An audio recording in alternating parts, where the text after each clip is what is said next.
Welcome to the Sharaka event on the Promise of the Abraham Accords, hosted by the UCLA YNS Mazarian Center for Israel Studies and co-sponsored by the Hillel at UCLA and the Center for Middle East Development at UCLA as well. Thank you for coming again.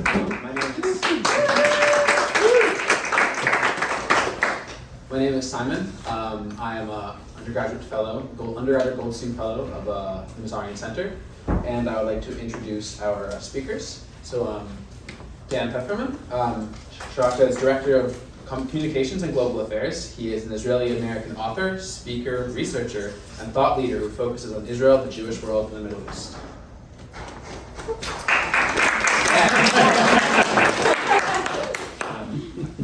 Fatema Alharbi, over there. I'm sorry. I have it in order, and then I was reading it instead of. Don't worry about it. Sharaka is Director of Gulf Affairs. He's a Bahraini author of 5 works of fiction that discuss the life of women in Bahrain. He's a peace advocate, an athletics champion. I want to hear more about that. And the first Bahraini youth to visit Israel after the Abraham Accords signing.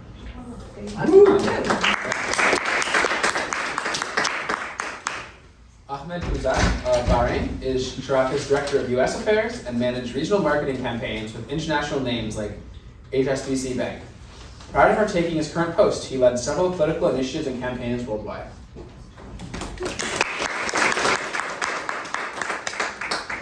And finally, Ibtissame Azzaoui, I tried. You perfectly. Is a Sharaka Advisory Board member, a Moroccan political and civil society leader, and an academic. In 2021, she was elected as a city councilor of Rabat. Mrs. Azzaoui works with international NGOs active in diplomatic, social, and cultural projects in Morocco and abroad.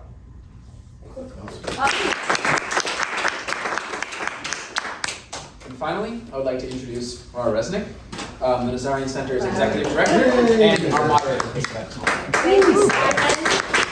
Thank you, everyone, for coming. Move my coffee over. So, and thank our guests for being here. We're really excited to have you here on the UCLA campus. So I want all the students here in particular to think about your questions and, and don't be shy when we get to that part. So Dan, maybe we'll start with you, since if not everyone knows that much about the Abraham Accords, maybe you could give us a little primer, talk about what it is, when they were signed, and who the participants are in the Abraham Accords. So the Abraham Accords were initially signed, announced in July and then signed in September of 2020. And they're the historic peace accords, first between the UAE, the United Arab Emirates, and Israel, immediately after Bahrain and Israel, and then later in the year, I'll put an asterisk on it, Sudan and Israel. Sudan because they never ratified it because of political turmoil in the country. And then in December, under a different framework, reinstatement of relations and full normalization between Morocco and Israel in December. And this was far-reaching full normalization deals that were brokered by the United States under the previous administration, and whoever the geniuses who came up with Abraham Accords, hats off to them, because it really speaks to our common ancestry in Abraham and well, there's a debate on who the common mother is, but the common father is on Abraham, and so that's what it was, and it's full normalization across the board. And what's unique about this, as opposed to the peace agreements going back 20 and 40 years ago with Jordan and Egypt, is that these also include cultural and people-to-people engagement, which a teaser, that's what we're about. So maybe say a few more words about Sharaka. Did I pronounce that correctly? Yeah, I'll let Fatema. Okay, well we're going to get to all the panelists, but just a teeny bit about when Sharaka was formed and how you put the group together, Absolutely. what your mission is. Absolutely. So Sharaka means partnership in Arabic, and it was young civil society leaders or activists from the UAE, Bahrain, and Israel, immediately after the accords were signed, who said, we can't just let this be a government to government or business deals, which are happening and were happening even before. the accords were signed. We need to make the people-to-people aspect of this real and deep and start connecting people together. It started with trips, influencers, journalists, like I said, social entrepreneurs, Israel to the Gulf, and then the Gulf to Israel. Fatema was on the trip. I actually hadn't even joined yet. And then, I actually happened to be, I didn't know the Israelis involved in it. I knew the Emiratis who were involved in it. They said, you need to join this organization, Sharaka. And that's how it began. Okay, great, thank you. So now I wanted to ask each of you to just say a few words more about yourselves, how you got involved also with Sharaka, and also how was the Abraham Accords received in your countries? What did the media say? What did people think about it? So maybe Ibtissame, we'll start with you. Thank you. Good afternoon, everyone. Thank you for having us today. The Moroccan case is different. In Morocco, we talk about renewal of relations. We already had diplomatic relations with Israel from 1994 to 2000. I am seeing it as a new era in the Middle East and North Africa that will reshape the MENA region. For me, as a civil society leader, it was important for me to get involved in this dynamic and see how we can improve the mutual understanding and how we can work together to have a lasting peace in the region. We can't achieve and have and reach peace without having everyone around the table. And I am seeing it like this. There is a lot of misunderstandings from both sides. There is not enough dialogue, not enough exchanges, and we need to work on that. And this is how I joined Sharaka a few months ago as a member of the advisory board. Thank you. Yes. For me, I joined Sharaka, the first step was when Sharaka actually invited me after the Abraham Accord signing, when they told me, do you want to come and visit Israel? It was directly after the signing, so visas wasn't ready yet.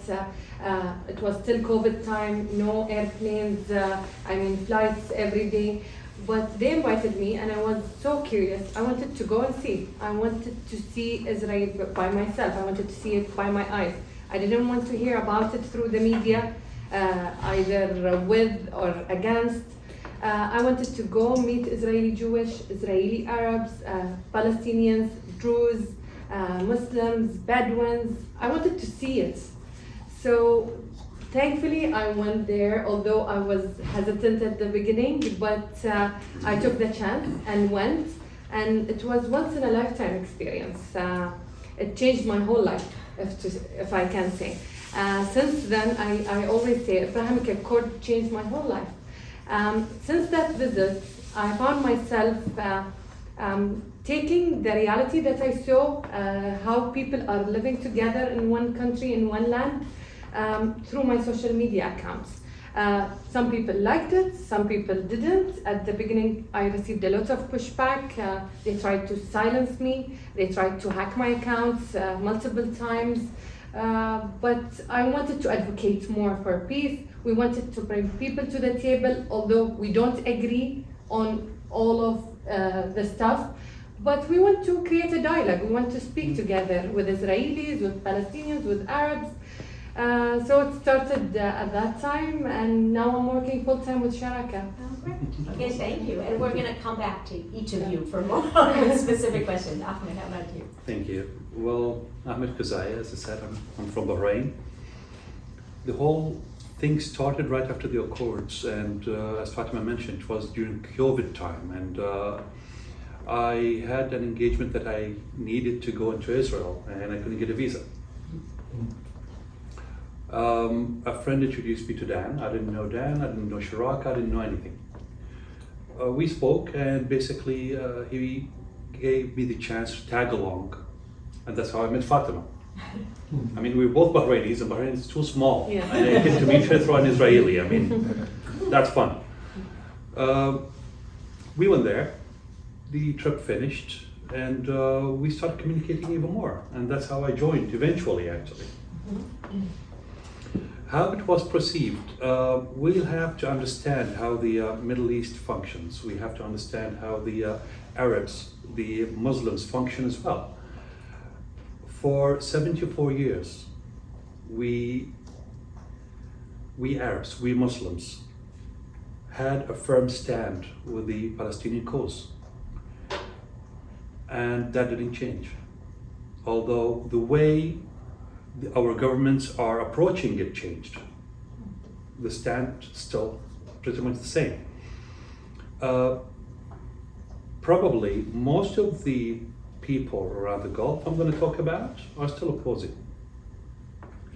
Thank God, I'll talk about Bahrain, for example. We are a new democracy. We are striving to understand, to learn. So we still have people against and we still have people pro. The debate is there. Although with Sharaka, yes, there is a big resistance when it comes to that. And it's understandable. And as Fatema said, there's a place on the table to sit, to discuss, to understand. Nobody's anybody's enemy when it comes to the Abraham Accords, or at least that's how we look at it from the Gulf. Okay, thank you. And maybe just to stick with you for a minute, can you talk about some of the concrete achievements since the accords were signed for Bahrain? And we don't have someone from the UAE on the panel, maybe you know, or Dan comment on Emiratis, but in terms of economic, travel, cultural agreements, what have you seen that's actually Let me handle Emirates and Fatima can handle Bahrain. How about that? You can handle both. Well, when it comes to Emirates, and that's the difference, first of all, I'll add to what Dan said earlier regarding the accords. Each agreement, when we say Abraham Accords, there are a group of agreements, and each agreement is different from one another. The one signed between Bahrain and Emirates covers certain areas, and as I recall, they're in 7 pages. The one between Bahrain and Israel is in 1 page. It's not even full, and it's a declaration. The one between Morocco and Israel is something else, and the one between Sudan and Israel is something else. So we can't gauge, not you, we can't gauge, we can't gauge the differences, or we can't analyze them on the same par. They're different. So 2 years down the line already, between the United Arab Emirates and Israel, we're talking about a bilateral trade that sums up to $3 billion. Yet between Bahrain and Israel, we're talking about $3 million. That shows you the difference between the agreements themselves. Yet the military and intelligence agreements between Bahrain and Israel are much bigger than the ones between Emirates and Israel. And those preceded the Abraham Accords, or they They started before, but formalized right formalized? after. It's happening. The number of flights grew from 1 to 3 right now, direct flights from Bahrain to Israel. In Emirates, you see more people coming back and forth from Israel, more than from Emirates towards Israel. 3 flights a day. Wow. Yeah, And only. because of the visas And also. also- No, the visas, Yeah. but I'm talking about the facts here, Yeah. not the reasons. How it looks now, it's growing. If it goes too fast, just like when I stand up, all of a sudden, I feel dizzy. Something you'll feel in 30 years. It's not good to run before you walk. The relation is still new. We don't know each other, and I'm talking about Israel and the Gulf. Both sides are trying to get to know each other, to understand each other. Culture is different. I'm sure Dan can add up to that. Many things he still doesn't understand why it doesn't happen the way it's happening back home. It takes time. And my personal view, and I'll end up with that, is we should take our time to get to know each other before starting to work seriously. It will end up catastrophic this way. So, Thank you. sure. Do any of you want to comment on any downsides that you might have seen with these accords, or that people in your countries are commenting on that that's not a positive thing? I'll comment about the people's reaction to the Abrahamic Accord, and it's totally understandable that all of a sudden Israel was looked at as the enemy in the region, as the enemy in the Middle East, as the demon or the evil in the region. But then overnight, after the Abrahamic Accord, it's called as Israel, as the country that we have diplomatic relation with. They see our king, and we have so much respect for our leadership. You see our king beside the Israeli Prime Minister in the newspapers in Bahrain. So people, they see the shift in the language and how Israel is perceived.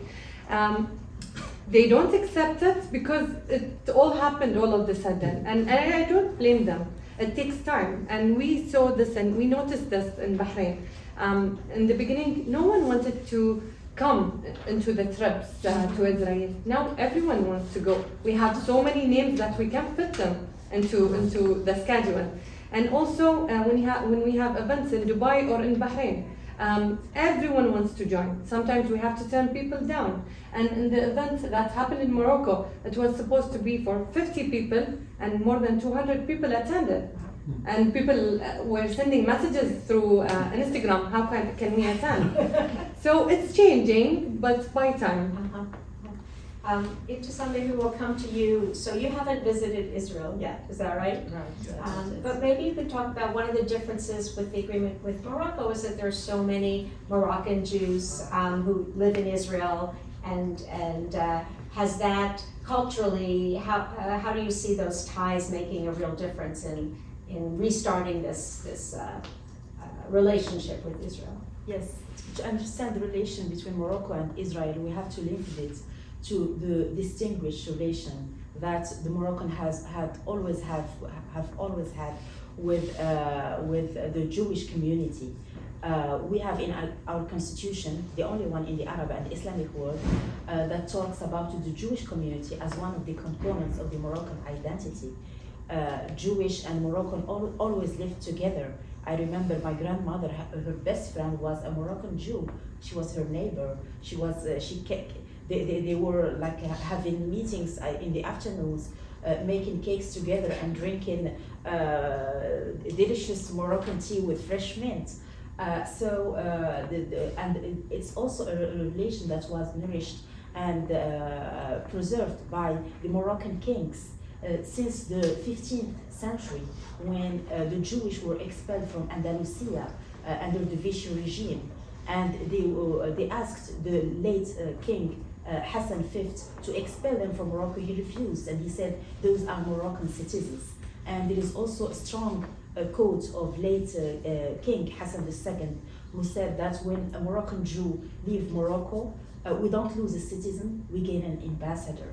And we have seen with a lot of enthusiasm all those videos that were viral in Israel once we had the renewal of relations.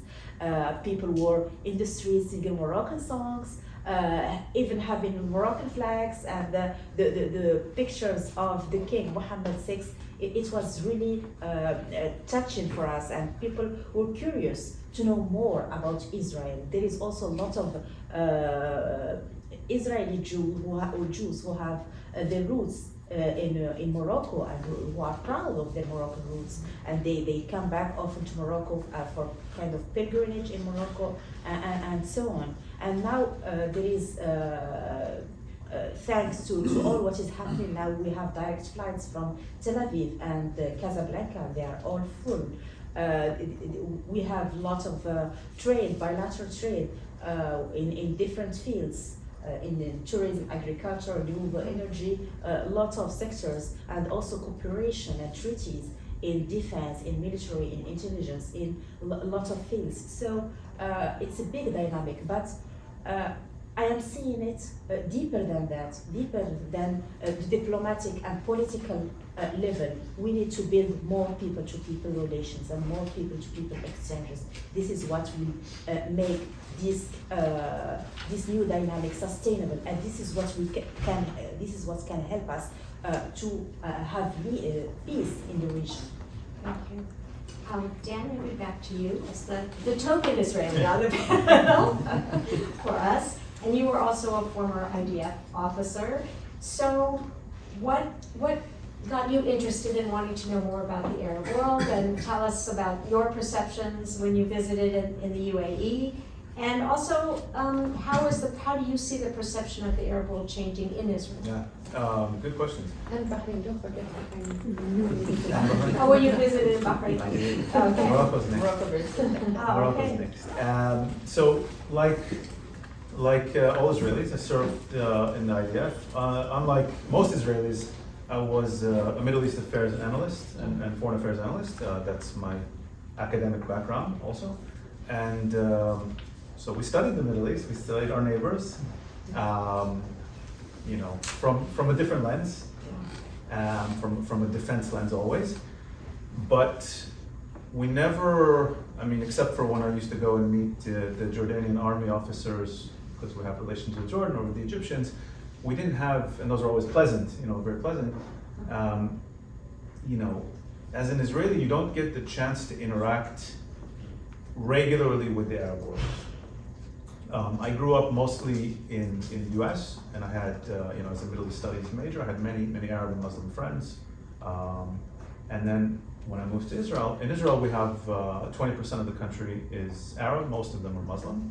And while we get along, you know, on a day-to-day basis, if anyone's been to Israel or spent significant time, I won't lie and say, you know, there are many close friendships between Israeli Jews and Israeli Arabs. We coexist, but I can't say, you know, I now have a lot of Arab friends because of this job, but I didn't before.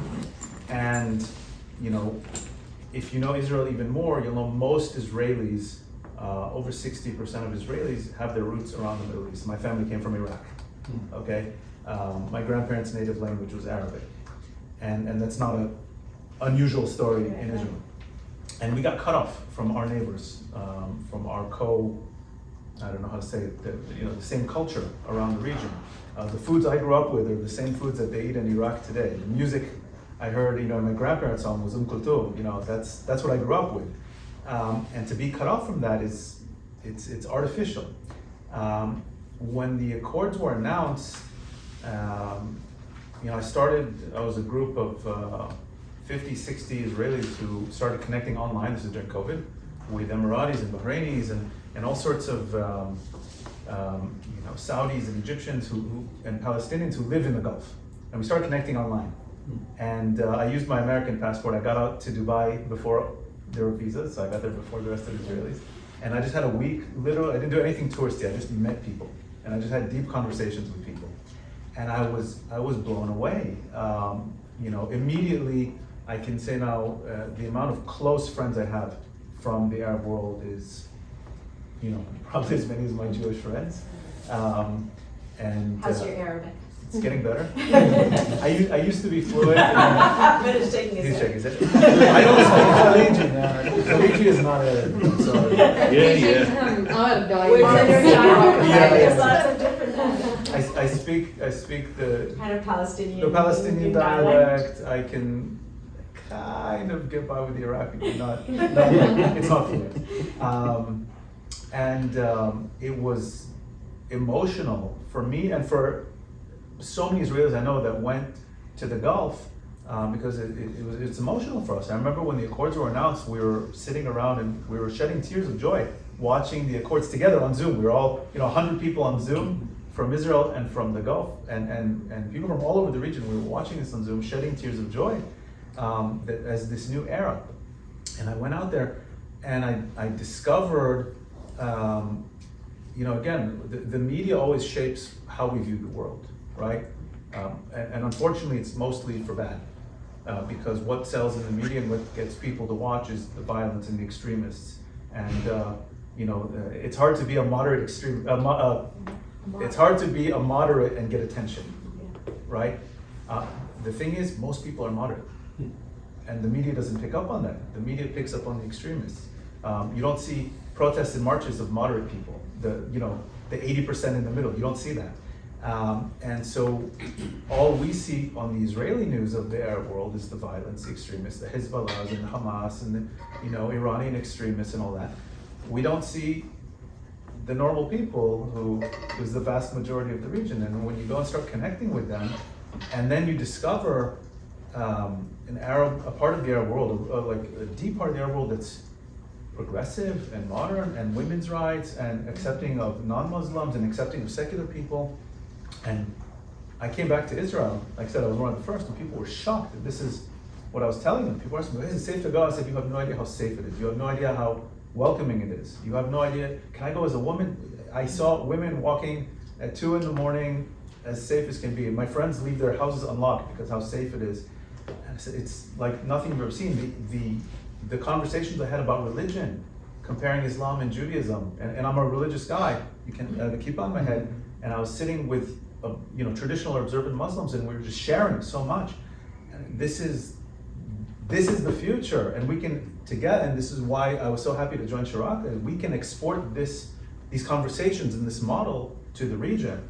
And I was so inspired by that visit. I made 6 more in Bahrain recently, and yeah, this is me definitely living out a childhood dream. Great, well, thank you. So, because I want to make sure there's plenty of time for questions, let's just, well, this is not going to be a quick one, but I think kind of the elephant in the room is the Palestinian issue. And so I want to ask, how does that figure in? Some claim that Israel pushed, and maybe the US too, pushed for the Abraham Accords in order to minimize the issue of the Palestinians, to ignore the issue of the Palestinians. The Palestinians themselves were quite upset, as I understand it, about these accords. So how did each of you see that issue, and maybe how can the accords actually help to improve the situation with the Palestinians?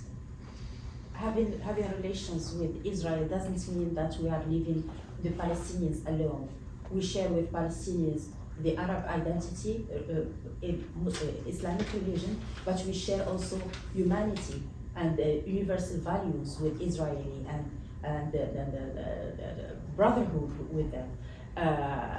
The Moroccan case, when we had the declaration of the renewal of relation, it was clearly highlighted in this declaration that the Moroccan position toward the Palestinian cause is still the same, but this new dynamic will help to reach peace and to have everybody together around the table to have this peace, and that we need to work on improving the mutual understanding between us, and this is what we need. There is a lack of dialogue. There is not enough dialogue. We don't know each other, and people are aspiring for peace, either from the Israeli side or Palestinian side, and especially talking about young generation who didn't heritage all paradigms and all the stereotypes, and who are willing for peace, who want to make things together, to build things together, and to live in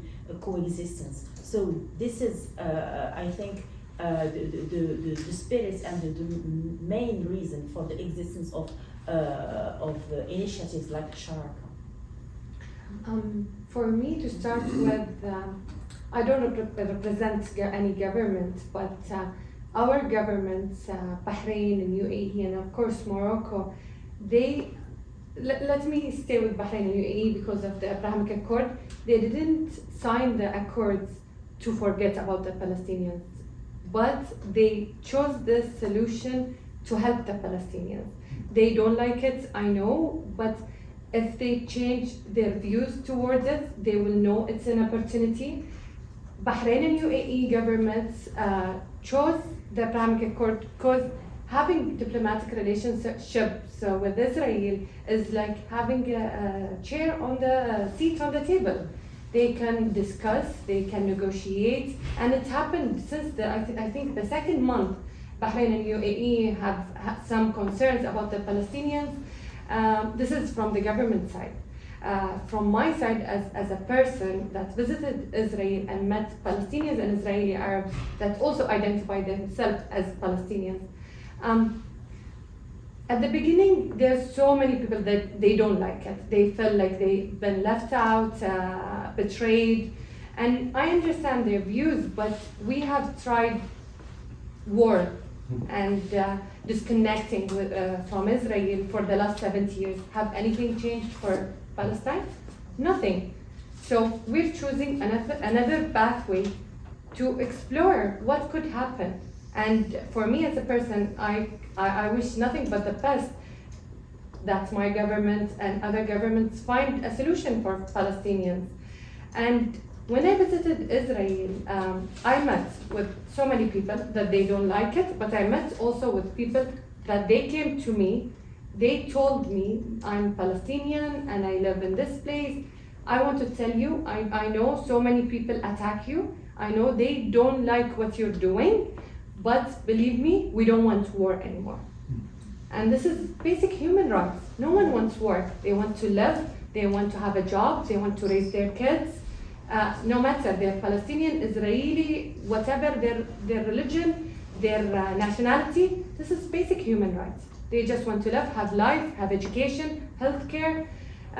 So this is not popular and not heard because he told me, one of the stories, he told me, I can't go publicly. One of my friends told him, I'll take my phone and take video of you and share it on my social media, which has thousands of followers. And he was like, no, never, I can't do this because if I do it, I could be dead. Because this is not popular to be said out in the public. But there is people that are hopeful and they want to choose peace over war. And they like the Abrahamic Accord. Yes, we want to go to questions in a couple Yeah, minutes. I'll just add, Quick. Israeli Arabs are overwhelmingly supportive of this, to separate from Palestinian Palestinians, Authority, mhm. Palestinians. Residents. And every flight I've been on, you hear more Arabic than Hebrew. The business opportunities, because it's their native language, Right. and they're capitalizing on this, and good for them. You know, this is a huge economic opportunity. I just want to add to what to Fatema said. 7 decades of not having a seat at the table hasn't helped anyone. Let's try a new way here. I'll be very honest. There are some in Israel further to the right, and probably in the administration here when it was signed, who did want to kind of bury that issue. Let's be very clear about that. I don't think it's realistic, and I don't think it's going to happen. And I mean, I'll let Ahmed talk about Gulf politics too. Ibtissame spoke to Moroccan politics. The Arab world's not going to drop this, and probably a slight majority of Israelis also don't want to drop this. Okay. What we really hope that we You're can. talking about the Abraham Accords, Yes. you're talking about the Palestinian issue? The Palestinian issue. The Palestinian issue. It's not something, you know, that you can ignore. It's I don't know if elephant's the right term. It's the reality of our day to day. What we really hope is that this is a new approach to first, you have to humanize each other in both societies. And if it can't be done directly because of the day-to-day conflict, then hopefully having new friends from around the region who are a little disconnected from the day-to-day of the conflict Okay. can help do that. Okay, thank you. All right, well, we have 15 minutes, so I want to go to some of your questions. Simon, do you want to help, like, call on some of the students? I want students to have the first opportunity to ask questions, so don't be shy. All right. I'll ask the first question. I'm interested, you all were talking about the people-to-people relation that the Abrahamic Accord is trying to push. And there were no, I don't think the specifics were mentioned. I know also about flights, full flights to the UAE, and like the very touristic approach to that as well. But just like you said, I also, growing up in Israel, experienced a big disconnect and no relationships at all with the Arab world. And from a personal experience, through music, I was able to kind of open up to that and to the Islamic world as well, and to learn. So I'm wondering, from people, just because I'm interested personally in mediation and music, are there, from people-to-people relations, are there any kind of programs, not just with music, but either music or arts or academics, where people, rather than just visiting the country and doing touristic attractions, kind of collaborate, not necessarily work together, as you said, to do big things, but just collaborate in the sense of kind of peers or something like that? Are there any programs that are happening? in that sense? Yeah. We have this already. We have different kind of activities and programs that we are working on. We organized 3 weeks ago an event, a celebration of the Eid of Mawlid, which is a religious Muslim celebration, birth of the Prophet, which coincided with the Sukkot celebration. And we had a big musical show. People sung together Moroccan songs and Israeli and Jewish songs. We were expecting, as Fatima said, 50 or 60 people, and we had 200. It was really wonderful to see all those people coming together. We are also working on a program that will put together IT entrepreneurs, startups from both sides that will work together and try to build things and initiatives together. There is also a program of giving scholarships and having exchange program in education. This is kind of program that we have at the level of Sharaka, but I know that there is also at the governmental level, there is also this kind of program, especially lots of partnership between universities in Morocco and universities in Israel to have this exchange of students and different programs that are being built together. And to add what I saw, because I'm interested in books, and UAE through their book fairs, they have invited so much Israeli authors and to have lectures through the book fairs. They had some Israeli musicians having a concert in Dubai. For us in Bahrain, we're also planning to have a piece for comedy that we attended yesterday. We're planning to bring them to Bahrain. We wanted to make it fun, to bring people together through the fun way, through music, through comedy, and also to have the lectures and the educational stuff. Other questions? Tom? Yeah, hi. First of all, I just want to take a second and say thank you. As an Israeli growing up also with Middle Eastern roots, you're making our wildest dreams come true, so I really appreciate just the people-to-people connection. And I was wondering, as you went back to your respective countries after these accords were signed, did you notice a pattern in like the age or the type of people who were, were you noticing that there was like a younger generation that was coming up and really agreeing with this, or did you notice a shift in the older generation, maybe some of the more conservative or traditional people?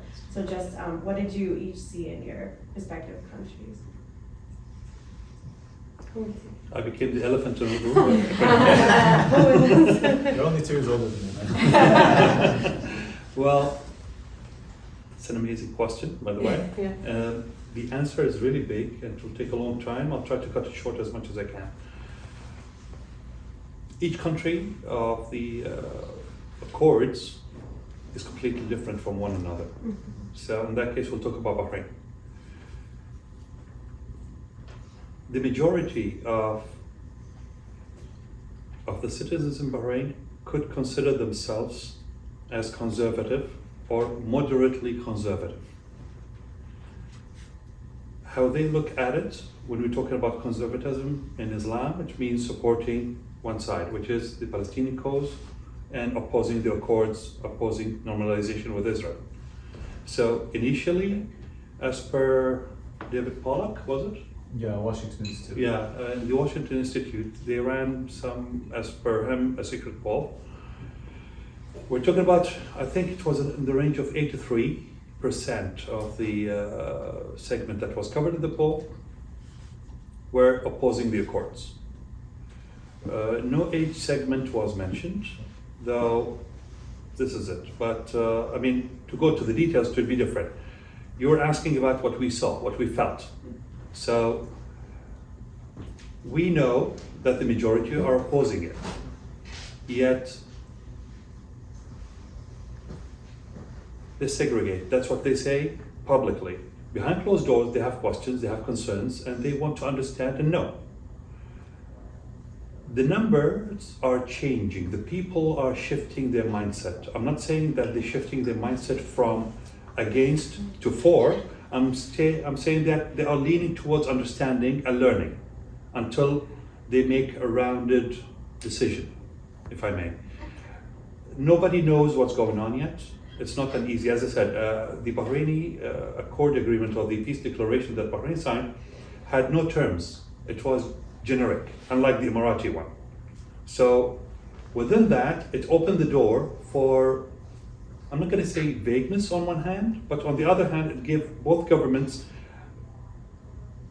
unlimited space to discuss whatever they wanted to, not limited to anything within a single agreement.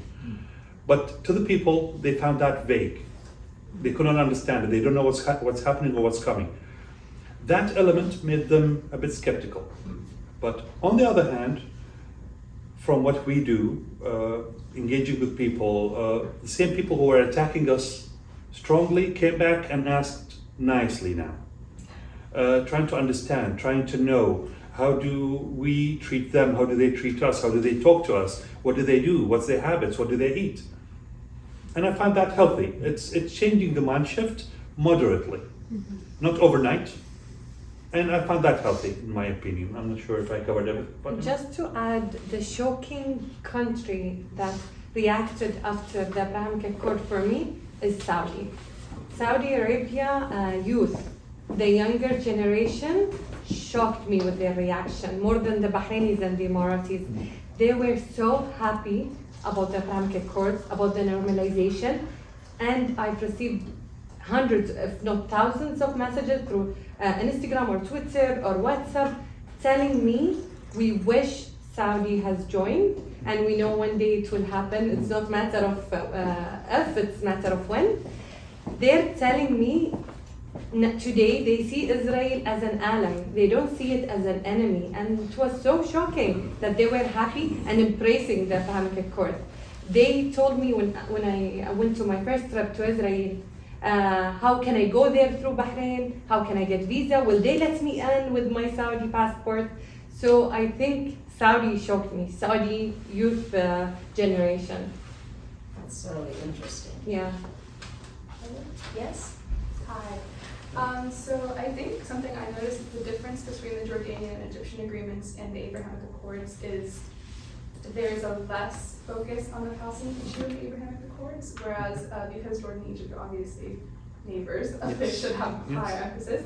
But my question is, talking about cross-cultural, I guess, communication is extremely important, I agree, but when there isn't a Palestinian seat at the table open through the Abrahamic Accords, how is this benefiting finding a solution on the ground? And also, there are greater nuances between what the Palestinians are going through versus what people in the Gulf country are going through. We are all Arab, but there's cultural nuances and differences in each specific country. So I was wondering how you guys think the Abrahamic Accords open the door to finding a solution on the ground and putting aside, I guess, the economic benefit that the Gulf states received. For example, the $3 billion, or recently Biden gave $23 billion in weapons to the UAE, how they are also furthering finding a solution for the Palestinian people. Okay. Me? Yeah. Okay. He's the political expert. A few That's questions why. there. Yeah, so Dr. a few questions there. Thank you. That's another good question. Yet the answer is not that easy. As I said, the Accords did not mention the Palestinians in any way. I don't recall seeing it in any of the agreements signed. The Moroccan The Moroccan? like the stable position of the Moroccan, But it did not mention what's going to do. Basically, Yeah. it will continue in its position, just like everybody else. Nobody changed their stance. I'll have to segregate. Bear with me. I'm an old man now. So let's start with that. The Accords did not mention what did they wanted to do with the Palestinian cause or how they're going to approach it. That's number one, which means legally either they're going to make something big or something very small, close to none, or stay the same, right? It's not mentioned. Off the record, or let's say behind closed doors, what I'm sure and what I've heard from some of the officials is that the geopolitical map of the Middle East is changing. I'll just give you a small example, just on what pushed further the Accords to happen. One of the reasons. You know where Bahrain is. You know certain issues that are happening between Bahrain and Iran. Iran is claiming Bahrain as its own for the past almost 200 years. That threat became immense after 2011 with everything that happened in Bahrain. That brought the security and the sovereignty question to the front. That any state would rather, or basically would put its sovereignty above all, above anything, which means security, right? Prior to the Accords, I'm talking about started in 2014 until today, some segments of the Palestinian armed groups leaned towards Iran. I'll talk about Hamas, I'll talk about the Islamic Jihad, for example. Yet the Gulf has been supporting the cause openly, straightforward, in many ways, including in funding. Imagine that, I'll talk about Bahrain right now, Bahrain funds the Palestinian Authority and some groups of some sort. At the same time, those groups will go to Iran and do the same thing and openly and publicly would support Iran. That geopolitical threat towards the island of Bahrain will make them recalculate what they want to do and how they want to approach it and go about it. Again, they did not change their position towards the Palestinian cause, they just changed the approach towards it. Instead of approaching it in a certain way, they're doing it in another way. There have been talks, of course, from what I know, that the Palestinian officials were not happy with it, and they stated that openly. Yet now, since we are old friends, we're coming to understand that reality might change things between now and then. Shall we go along with it, or shall we remain in doing whatever we were doing and reaching nowhere? And here, I'm talking about some countries will put their benefit first, or their benefit alongside the Palestinian cause as well. I can assure you that nobody's forgetting anybody. It's just the approach that changed. I hope I answered the question. And Yeah? just to add, we actually have Palestinians with us, most of them living abroad, not in Palestine or Israel, either in Dubai or in Bahrain or Europe. But most of them don't want to go out in the public. Either they fear of their family that left back home, that they might get harmed. But we have a lot of people, especially the Israeli Arabs, that they tell us, I have still family in Palestine. They tell us they go out in the public, they don't mind it. But some people, and most of them, they are very careful into going into the public and being with us in this panel, for example. Israeli Arabs, we have actually a lot of members Yeah. in Sharaka. If they're members Palestinians who live in the territories, are they able to participate, or for It's the not reasons safe. Fatima It's not said, safe it's for not them. safe? From our perspective, they're able to. It's not safe for them Yeah. when they go home. So the one guy who's prominent, but he's very unpopular, who's willing to go do it publicly, his name is Dajani. You can look him up. He's a very well-known peace activist. Professor. And he came with us when we took a group from around the Arab world and from Israel, Jews and Muslims from Israel, and we went to March of the Living at Auschwitz. And he was willing to do it openly. And he took threats, and he said, I'm going to do this because it's the right thing to do. But the Palestinians that are openly, he's one of the few that are openly pro-Abraham Accords. There are many others who are, and they're just like Fatima said, they're afraid because they're not going to be protected in Palestinian Authority. In Israel, and here the terminology always gets confused because Israeli Arabs also sometimes refer to themselves as Israeli Palestinians. Israeli citizen Arabs are overwhelmingly in favor of the Accords. And we have many who are very openly a part of Sharaka, and many more who are openly Accords, just we don't know them.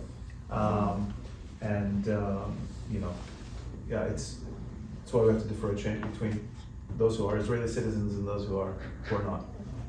Did that answer your question? Or at least in part. Yeah. And I mean, I would hope, and maybe in some way, that these accords and the governments that participate can maybe, in some ways, pressure the Israeli government to do things that would ameliorate the situation between Israel and I hope they can Palestinians. pressure And I'm everyone. not talking about, a peace accord tomorrow, Right. but, I hope they can pressure everyone Right. to come to the table. As far as an organization is concerned, that's not our focus. We definitely have a seat at the table for anyone who wants to join. As far as the accords, I can't speak for the government officially, but I can tell you, nobody's meaning to exclude anybody from the accords.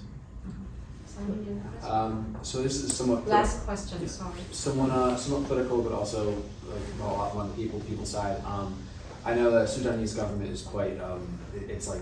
It's changing. There's a lot of stuff going on there. It's with for a president of the military government. So while no political agreement has ever been signed, never ratified by them, how has the people-to-people engagement gone? How have Israelis and Sudanese people engaged with each other since the official supposed signing of the accord? It's such a long answer that I'll take the opportunity to kind of spin it. It hasn't. It hasn't started, hasn't gone anywhere. I will kind of take a 30-second opportunity to say that through our engagement with the American Muslim community, we had 2 delegations, and now we're looking at a 3rd, come to Israel and the Gulf, of American Muslims, and most of them happen to have been of South Asian and Pakistani origin. And that spurred a whole conversation and effort that we weren't even expecting of Israel-Pakistan relations. And if you Google Sharaka and Pakistan, you'll see apparently we are for good and for bad, a household name in Pakistan right now. But it's a major Muslim country, and for the first time, that's something that started digitally, and with a few Pakistanis who we were able to bring in for visits, but hasn't taken place here in Sudan. Well, maybe in the future We that hope. will be implemented. All right, well, I want to thank all of our guests so much for